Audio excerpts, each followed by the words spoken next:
Right, কিন্তু এটা ঠিক যে কংগ্রেসের যে পলিসি ছিল আর মোদী সরকারের যে পলিসি, তারা চায় ভারতকে একটা হিন্দু রাষ্ট্র হিসেবে পরিণত করতে। আপনি দেখছেন যেটা বাবরি মসজিদের জায়গায় রাম মন্দির উদ্বোধন করেছে, জ্ঞান বাবি মসজিদের জায়গায় পূজা করার অনুমতি দিয়েছে।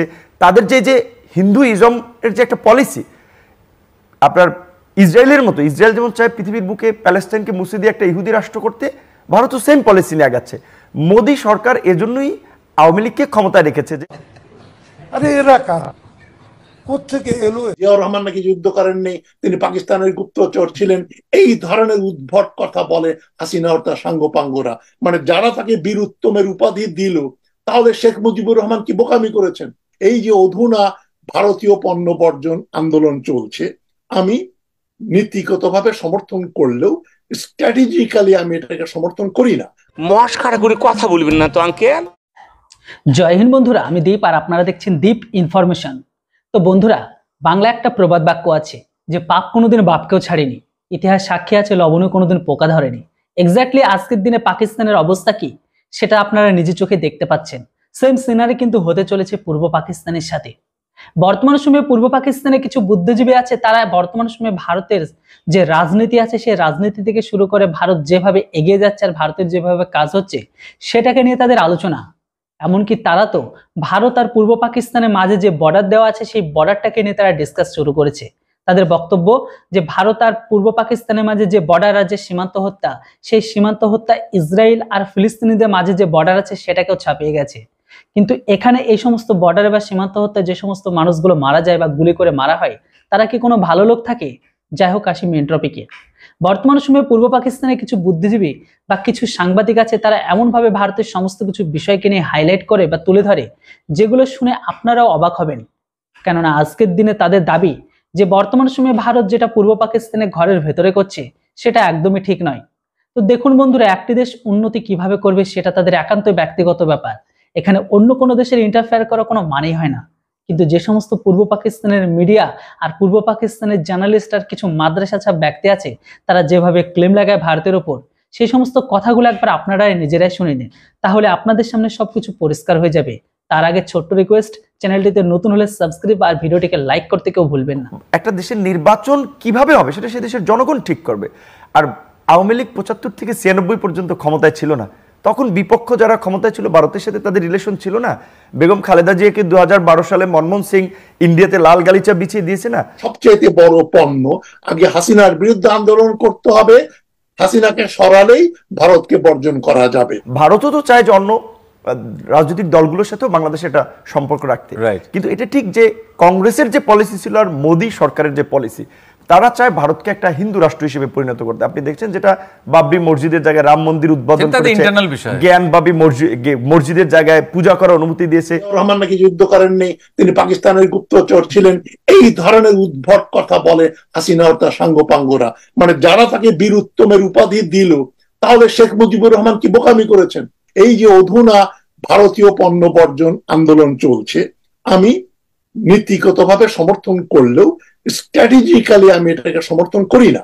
আমি মনে করি হাসিনা হচ্ছে ভারতের সবচেয়ে বড় পণ্য, আগে হাসিনার বিরুদ্ধে আন্দোলন করতে হবে, হাসিনাকে সরালেই ভারতকে বর্জন করা যাবে। তাদের যে হিন্দুইজম এর যে একটা পলিসি, আপনার ইসরায়েলের মতো, ইসরায়েল যেমন চায় পৃথিবীর বুকে প্যালেস্টাইনকে মুছে দিয়ে একটা ইহুদি রাষ্ট্র করতে, ভারতও সেম পলিসি নিয়ে আগাচ্ছে। মোদী সরকার এজন্যই আওয়ামী লীগকে ক্ষমতায় রেখেছে, যে আওয়ামী লীগকে ক্ষমতায় রেখে বাংলাদেশে একটা উগ্র ইসলাম পন্থার উত্থান ঘটিয়ে বাংলাদেশকে ফিলিস্তিনের মতো পরিস্থিতি করবে, আস্তে আস্তে সীমান্ত এরিয়া বাড়াবে এবং বাংলাদেশকে একটা পাপেট রাষ্ট্রে পরিণত করবে। সেই কারণে শুধুমাত্র আওয়ামী লীগকে গত 15 বছর ধরে ক্ষমতায় রেখেছে। আবুল কাসেম সাহেব পাকিস্তান তামাদ্দুন মজলিস নাম শুনলেই মনে হবে আরবি, ফার্সি, ইসলামী। তিনি গোলাম আজম সাহেবকেও ওখানে মেম্বার বানিয়েছেন। যত ধর্ম ইসলাম করেন, দাড়িওয়ালা টুপিওয়ালা প্রচুর লোক তমদ্দুল মজলিসে গেছেন। তমদ্দুল মজলিসের সৃষ্টি হয়েছে কবে? সেপ্টেম্বর 1947। পাকিস্তান হলো অগাস্ট মাসে, 47 মাসে তমদ্দুল মজলিস গঠন করলেন আবুল কাসেম। কমিউনিস্ট পার্টির একমাত্র এজেন্ডা পাকিস্তান ভাঙতে হবে। আর এই যে ভারতের কথা বলছেন, আপনারা দেখেন এই গত বছর এই বিভিন্ন পশ্চিমা দেশগুলোর কূটনীতিকরা এখানে যেভাবে আপনার আমাদের রাজনীতিতে হস্তক্ষেপ করেছে, সেটা আমার মনে হয় পৃথিবীর কোনো জায়গায় এইভাবে হস্তক্ষেপ করে বলে আমার জানা নাই, কারণ এটা কূটনৈতিক শিষ্টাচার বহির্ভূত।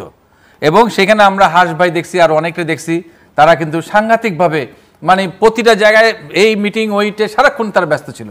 সুতরাং এটা হলো একটা কূটনৈতিকভাবে চাপ সৃষ্টি করা, এবং পৃথিবীর বিভিন্ন দেশে কূটনৈতিক তৎপরতা চলে, তার অংশ এখানে অনেক বেশি হয়েছে। কিন্তু কিভাবে ভাঙবো? আমরা পাকিস্তান চাই না বললে তো পিটিএ লোকজন মেরে ফেলতো।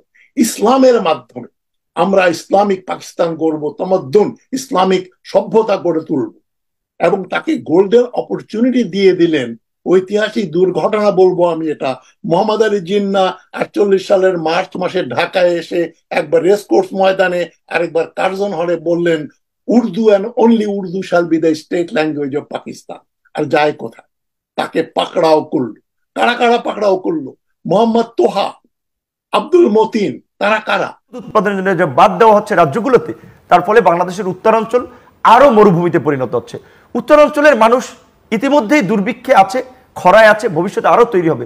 দুঃখজনক যে আপনারা এই তিস্তা চুক্তিটা পর্যন্ত পারলেন না। আপনার 15 বছরে কি করেছেন? আপনাদের এইভাবে ব্যক্তিত্ব বিসর্জন দিয়ে, দেশপ্রেম বিসর্জন দিয়ে আরেকটা দেশের আপনার ক্ষমতায় রাখার জন্য, একটা দেশের এজেন্ডা বাস্তবায়ন করার জন্য ক্ষমতায় থেকে আপনারা যদি বন্ধুত্বের দাবি করেন, এমন বন্ধুত্ব পৃথিবীর কেউ করে না।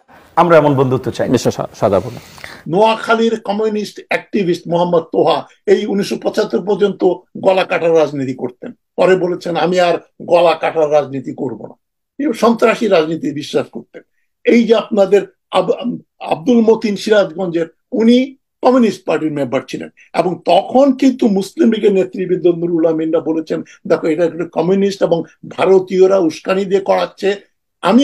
আমি তখন আমার যদি বয়স 25 বছর হতো, আমিও বিশ্বাস করতাম না।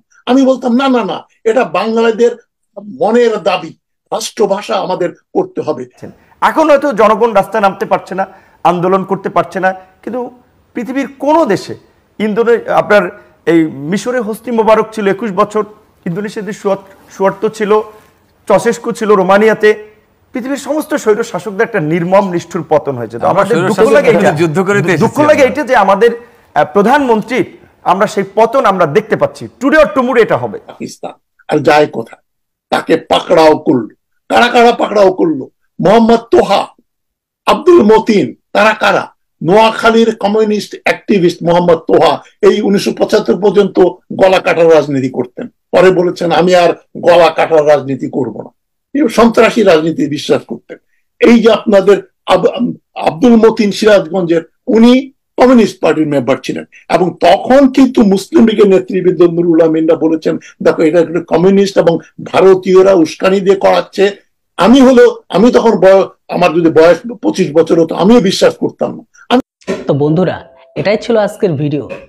যদি ভিডিওটা এতদূর পর্যন্ত দেখে থাকেন তাহলে অবশ্যই ভিডিওটিকে লাইক আর চ্যানেলটিকে সাবস্ক্রাইব করতে ভুলবেন না। আর এর সাথে সাথে পূর্ব পাকিস্তান সম্পর্কে আপনাদের কি মতামত সেটা অবশ্যই কমেন্ট বক্সে লিখে জানান। Thanks for watching. জয় হিন্দ, বন্দে মাতরম।